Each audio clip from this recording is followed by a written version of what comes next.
Good morning and welcome to our, I think it's our third edition of a little bit of the state of the town update that we've been doing the past couple of weeks during this time of the COVID-19 pandemic.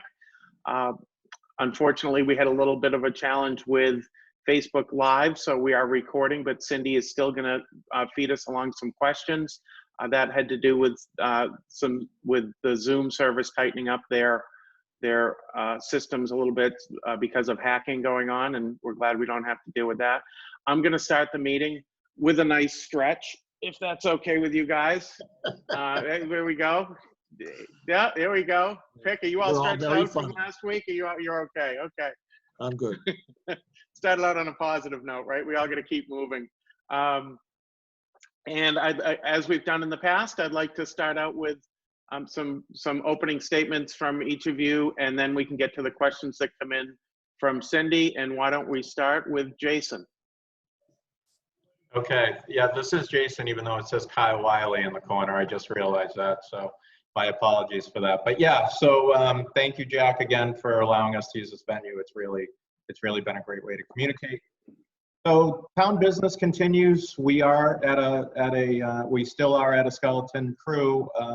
The buildings are still closed to the public, but we still are functional. So we have a lot of robust information on our website. Please go check it out. It's not only informational, but there's a lot of resources for residents and for businesses out there. So please check it out, marblehead.org. It also outlines each individual department. It outlines how best to communicate with them and how best to do business with those departments. So if you have to connect with a certain department, if you have business before a certain department, please go and look at that, because it explains how best to communicate with them and how to work with them as effectively as possible.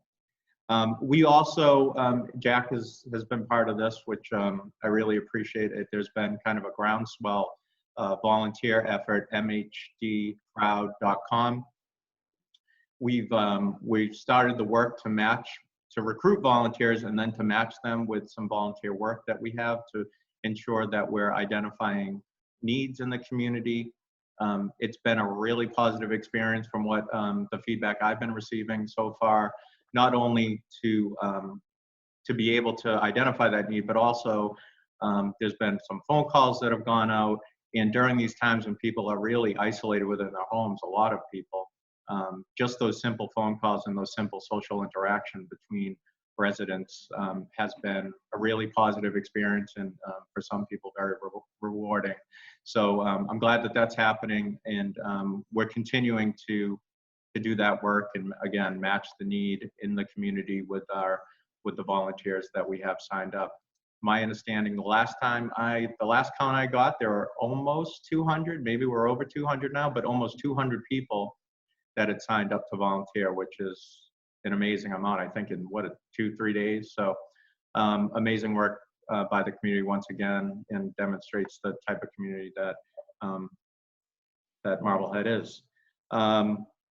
So just a few new things to report on. One, we are restricting parking on certain streets: Ocean, Harbor, Flint, and Beach. As you probably heard, we are closing, actually I think at the moment the Causeway is closed to foot traffic. The rationale, I just want to briefly talk about the rationale behind that. So the next 2 weeks, 2 to 4 weeks, we're going to see a dramatic increase in COVID-19 cases. We know that. We expect that. The projections are clear. We need to do all that we can to stay home and to keep people in their neighborhoods, and not to travel to places to exercise or to congregate. And what was happening is people were using the Causeway, as they normally do, for exercise, to get fresh air, to walk, to run. And the more people that congregate together, the larger groups that we have doing that, the more dangerous it is at this point. And so when we can take action to limit that, we really think it's important to do that. And we know making some of these decisions, we're going to make some people happy, we're going to make others unhappy. But I just hope the community understands that these decisions are made with the best intentions and with public health first and foremost in mind. And again, we're seeing it locally that our cases are increasing, folks. To an extent that we don't want them.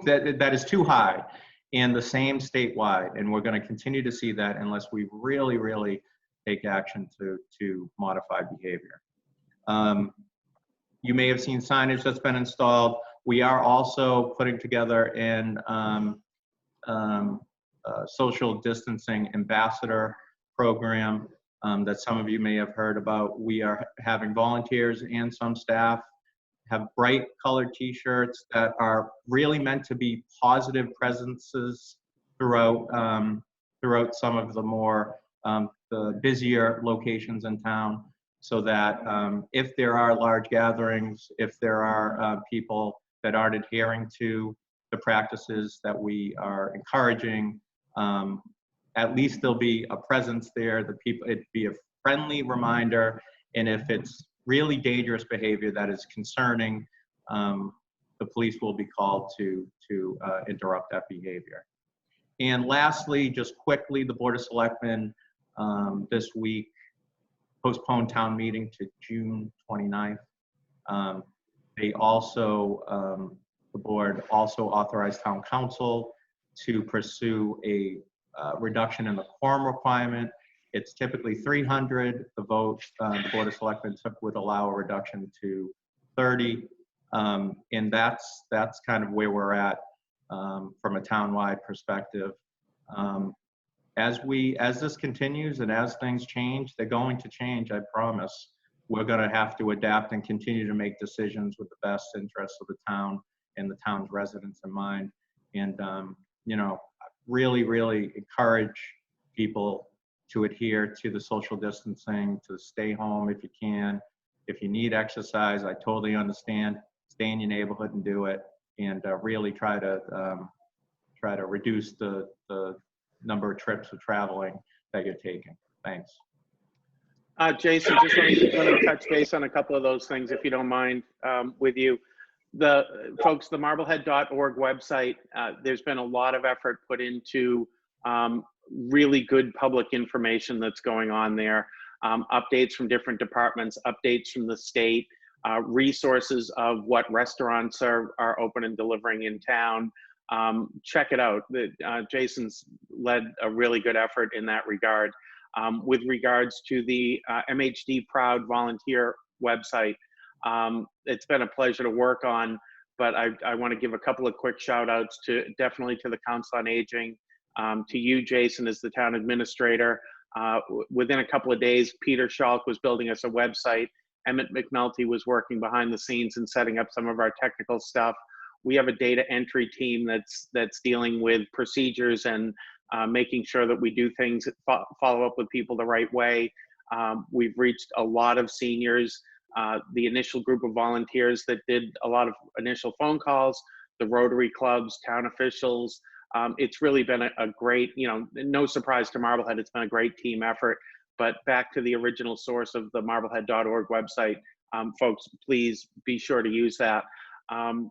Town meeting, I've already seen that the library has pulled back from this year's town meeting. Jason, we're going to have a very bare bones essential town meeting this year, if I understand the way things are progressing, correct? Yes, sir. Sorry, I didn't mention that. So part of the quorum requirement vote was also to condition that only those items that are related to the FY21 budget would be acted upon. So if we're able to get a quorum, the quorum reduced, the only items that would be taken up at that town meeting would be FY21 budget items. Everything else would be indefinitely postponed. And then at some later date, hopefully this year, we come back and take up the other items is the idea at the moment. Unfortunately, the legislature, they acted, which is great, but they didn't, unfortunately, allow for any other way to conduct a town meeting, either through remote means or video conferencing or anything like that. They have allowed that, as you know, for regular committee, commission, board meetings that we're actively having. I was on one till 10 o'clock last night. But the town meeting itself, they haven't allowed that flexibility. So we do have to have a physical town meeting, but the idea is to keep it as safe as possible. That's great. And folks, if you want to tune into town meetings, it's never been easier. I was on that meeting with Jason last night as a spectator, and it was the Building Oversight Committee for the Bell School project, and it was very interesting to watch. And you can tune in and find out that information through marblehead.org as well. Town meeting, and I know that it's not going to be popular. The feedback that I've seen so far has definitely been more in support, but certainly when we have to start putting restrictions in place, not everybody's going to like it, for sure. The biggest problem with the Causeway, folks, is that there's only one sidewalk. And so nobody's doing this because they like to do it. It's all in an effort to keep people healthy. I mean, it's that simple. And with that, why don't we go over to Andrew for an update, and I'm sure he'll elaborate on that too. Good morning, everybody. Jack, thank you so much for continuing to do this. As everybody understands, we are now into the acceleration period of this pandemic. So, we're looking, hopefully this will peak around April 18th, but that takes all of us to do our due diligence to stay home, stay safe, really trying to limit going outside to necessary things like going to the grocery store, medication pickup, or medical appointments. If we do our best, I've seen some recent updates from graphs and stuff like that. Unfortunately, Massachusetts is a little off, and we could be doing a little bit better. We could potentially be seeing 357 deaths a day in Massachusetts. So, yes, we are trying to adjust some of these social distancing and making some tough decisions. These decisions we talk about for a long period of time with the idea of public safety. If I can save one death or prevent one illness from going to somebody else, then I'm doing my job. And that's really what we consider. Currently, we're seeing an increase of positive cases of 2 to 4 people a day. So right now we are very busy. Once we have that information, we call that person, we try to get all their contact information, and we begin to call those people to talk to them also, place them under quarantine, and make sure that they're not potentially continuing the spread of this. As you saw over the weekend, CDC came out with the guidelines of wearing face coverings in public. We want to just remind people to wear these appropriately. So if you're going to the grocery store, the pharmacy, or other places that you cannot socially distance properly, then you should be wearing a face covering. We will be putting videos online, also on social media, to show people how to put that covering on. It's really important that you wash your hands before you put this on. Put it on behind your neck, and once it's in place, to not touch your face anymore. This is all about getting the disease somewhere and then bringing it to your face, your mouth, your eyes, and that's how it's getting into your body. So that's really important. It does not help if it's below your nose or hanging around your neck. And then at the end of the day, wash your hands, take it off, and put it in a safe place.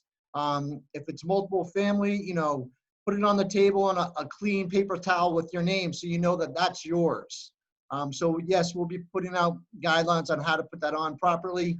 And gloves. We see a lot of people using gloves out in the public. You need to remember that anytime you go into the grocery store, when you come back to your car, you should be taking those gloves off. You don't want to bring that contamination from the grocery store back home with you. So we'll also have put up guidelines about that. And then the other thing about the gloves and the mask, please dispose of them properly. We're starting to see gloves, left in parking lots and shopping carts. That's not the best thing to do. Many of us at this point have a little trash can in our car to put our wipes in, our gloves and stuff like that. So please be responsible with all those items. We don't need medical material out in the environment. So yeah, we've had to make some tough decisions around the Causeway, but please, these are all temporary decisions. If we all work together, we'll all get through this. But the longer and longer we choose to not socially distance properly, this will continue. So please bear with us during this tough times. And if you have questions, please reach out to us. But we're trying to keep the community safe. Thank you. Thank you, Andrew. And I should have introduced everybody at the beginning. Jason Silva is our town manager. Andrew Petty is our director of public health, and Chief Robert Picariello has his uniform on, so he can't hide from any of us. He's our chief of police. And Andrew, a couple of questions have come in, and if people have a question, I know that we talked about this actually this morning.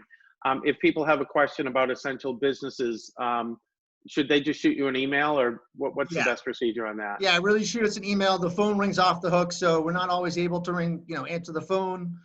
So yeah, shoot us an email. We'll try to get back to you as quickly as possible. Is that the Petty email? Or? You can use Picariello@marblehead.org, or if you go to the Marblehead Health Department webpage and you click on it, it'll contact me immediately. Okay, so that's Petty, P-E-T-T-Y-A @marblehead.org, or through the marblehead.org website. The other question is really good. People have pointed out that both Salem and Swampscott have put together some guidelines, and which includes wearing PPEs, wearing masks, wearing gloves. Andrew, has there been any further consideration to putting more stricter guidelines out there into the community? And maybe Jason might have something to say about this too. Yeah, so Salem's guidelines just came out yesterday. So obviously we've seen the guidelines before they came out. We will be meeting as the Board of Health generally once a week on Thursdays. We'll take those guidelines, we'll review them, and if we feel that it's important to push out into the community, we'll make those recommendations.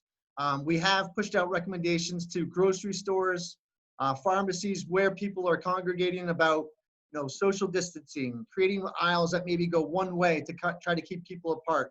And items like that. So we have a whole bunch of guidance documents that are coming out almost on a daily basis. We're providing information to restaurants of proper takeout procedures. We're getting a lot of information from the FDA, the USDA, and other organizations like that we're trying to provide information to everybody. That's great, and I know that we had a conversation about it yesterday, that you are in constant contact with the local grocery stores and people that are out there doing business as a need in the community.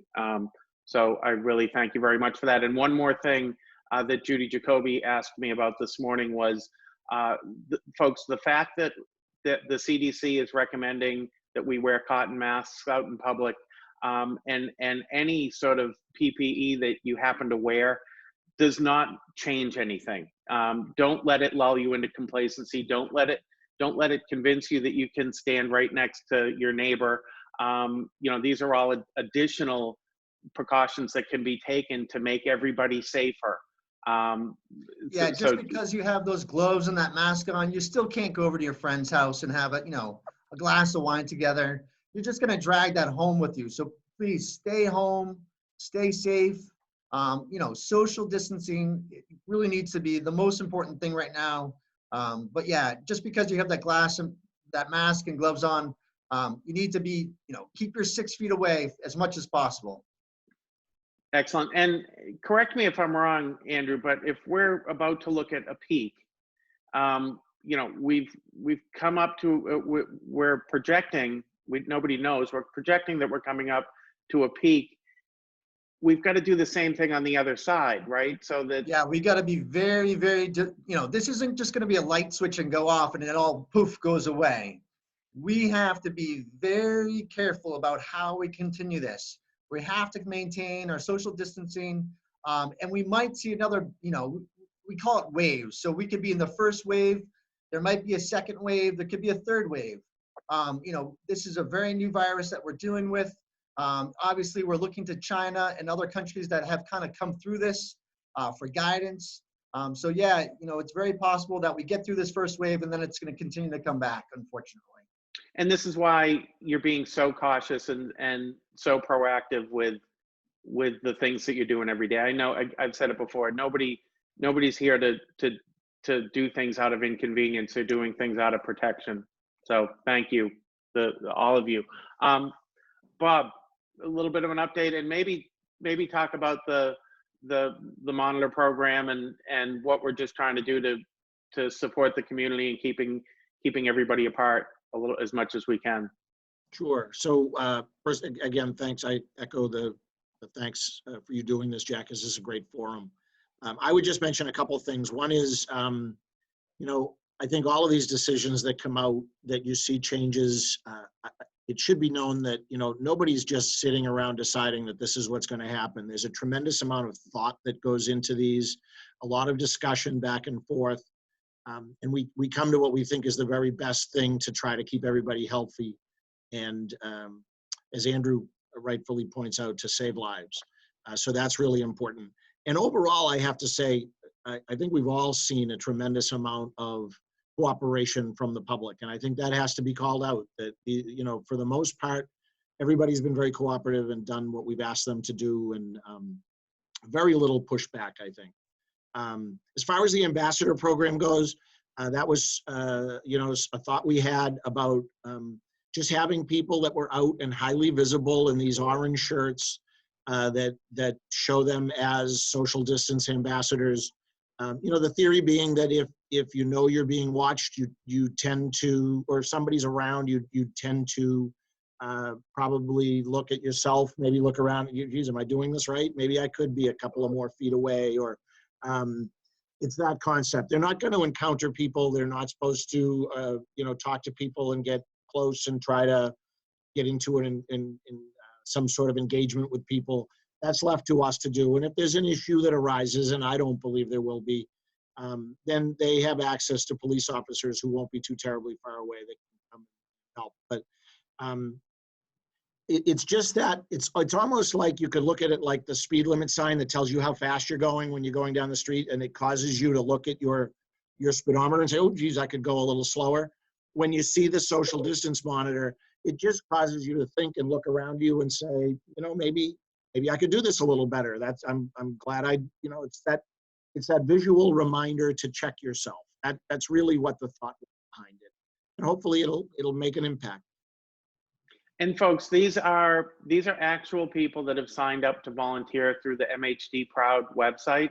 These are not, this is nobody specific. This is people that feel that they're helping out in the community.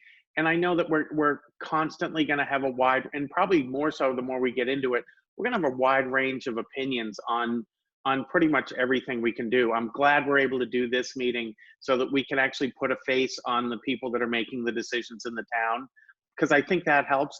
And I think just the faces out there to, you know, if I'm walking down the street and I see somebody in front of me, I'm going to do a double take and look around me and make sure I'm doing the right stuff. That's a great analogy with the speeding signs. So thank you for that, Jason. It's really trying to reinforce good behavior and trying to, I know people are being hit over the head with this social distancing, but as many reminders as we can put out there on the importance of that, the better. It's the same idea with the signage we have up. People have all heard social distancing, we have to do it, it's important. But we're trying to reinforce that in a number of ways. Frankly, this forum being one of them. So the more we can do that, and the more things that, you know, there's a lot of ideas out there, and we're doing our best to, we're doing our best to initiate certain things in the name of public health. And some of them will work better than others, by the way, and I think we all know that. And again, things are going to change. Things are changing. Things are changing by the day. In some cases, more frequently than that. And we are adapting, and we will continue to adapt based on that. Again, if some things work, great. We'll continue doing it. If some things don't work, we'll reevaluate. And that's how we've been handling it up to this point. That's great. And it seems like we're just about wrapping up here. We're not getting, you know, we'd probably be getting more questions if we were on the Facebook Live, and I'll figure that out for sure for next week. But Jason, I'm gonna bring something up that we really didn't touch base on before. We've got a big construction project going on right now that's proceeding along, and from everything that I learned last night, smartly. You want to just touch base briefly on where that is and how progress is being made at Bell School? Well, we have several construction projects that are proceeding and being done smartly in conjunction with the governor's construction safety guidelines. And there's been a lot of thought and attention and not enforcement, but oversight in that regard. So yeah, the school project is going along. Blasting is planned to start mid this month. Abbott Hall is going along, and the project continues here. Fort Sewell? Fort Sewell continues. Masonry is happening right now. So no, actually the shoe shed project just completed. So even that smaller project, we just finished the shoe shed renovation. So I get a picture of that I'm going to post too later on. Yeah, it looks great. It looks, that's the shoe builders 10 by, which is at the bottom of the steps at Fountain Park. Yeah, it looks fantastic. It does. It really does. So construction has been deemed an essential service by the governor. It continues, and it's being done in accordance with the guidelines that they've put forth, and is being monitored, and there is oversight by the town. And I don't know why that's happening, but by the town and the owner's project manager that we have on the project. It was exciting to see or to hear last night that steel for Bell School is looking like August, September delivery, and starting to put all the pieces together. They were excited about the team that they have on that component, and so by the end of the summer, folks, we're really going to see what the footprint's going to look like over there. And I was very impressed, not just with the timeline of construction that I heard about last night, but the attention to detail that's putting into these new components that we now have to consider. And I think we're lucky that we're taking into consideration everything that's going on in our world right now when we're in the middle of building projects like this. So all good news. We could also mention, we're going to take advantage of the fact that there's no pedestrians on the causeway, and actually there's going to be some work done on the revetment on the ocean side of the seawall during this period that it's closed. So that's another project that's going to be going on. That's great. That's basically what happens, folks, is there's big boulders. The seawall was rebuilt in 2008. There's big boulders on the other side that you don't see when you're walking across the causeway. And what happens is the sand pushes up and fills them in, and it just turns into a ramp. And that's why we get all the wash over that you've seen recently. So the revetment really helps break that up and reduce the overspray. So that's awesome. And it's, boy, after it was last year or 2 years ago, we're lucky that we have a new seawall, or else it would have been blown out to sea. So, but I think that's it, unless anybody has anything more to talk about. I don't think so. Stay safe, everyone. Thanks, everybody. Yeah, stay home, stay safe, save lives. Excellent. Thank you, everybody.